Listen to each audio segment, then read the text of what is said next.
disease continues to evolve, making it all the more important that as things change, we continue to work with our local partners to communicate information to the public. Tonight, more than 200 people are being monitored in Ohio for possible coronavirus symptoms. Now, Governor Mike DeWine is laying out what the state plans to do if the coronavirus spreads here, and health officials say that's a possibility. Good evening. I'm Daniela Vitable. Our Ohio State House reporter Jason Aubrey is in Cleveland, where the governor made the announcement this afternoon. A sense of urgency is what the governor wants every Ohioan to have about the threat of coronavirus, and he wants us to take steps to prevent its spread. He has ordered state agencies to take extra precautions and is asking the private sector to do the same by being flexible with employees when they're sick.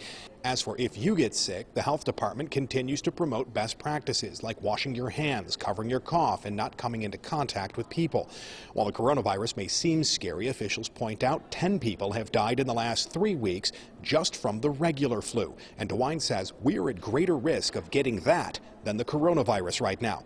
The head of the Ohio Department of Health puts things into perspective. It's a little more dangerous than the flu, but it's not as dangerous as things we've seen in the past, like you have dealt with here, like Ebola or SARS or MERS. She recommends that you have 2 weeks worth of medicine already stockpiled, food for that time, have a plan for if your children get sick, for your parents, your grandparents. She also says you should go out and get any cold and flu medicine now before you get sick, so you don't have to when you are.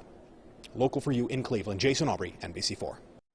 Both of Ohio senators told us today the federal government has to be ready to respond to the coronavirus crisis with more funding and less politics. And the hospitals are coordinating well, according to the Department of Health and according to some of the hospitals I'm talking to. But they can use some more funding. So unfortunately, this is a kind of problem where if you don't provide the funding up front, you could have a much bigger problem. So I think we should provide the necessary funding. I don't know what that number is, but let's take the politics out of it, decide what the needs are, and provide the funding. What you hear out of the White House from the political people is different from what you're hearing with the public health officials, the doctors, the epidemiologists, the public health workers who know these things. And I wish the president would start listening to our public health officials to deal with this crisis instead of relying on elected officials like Ken Cuccinelli and Mike Pence. The coronavirus outbreak sent stocks plunging again today on Wall Street as the week-long market rout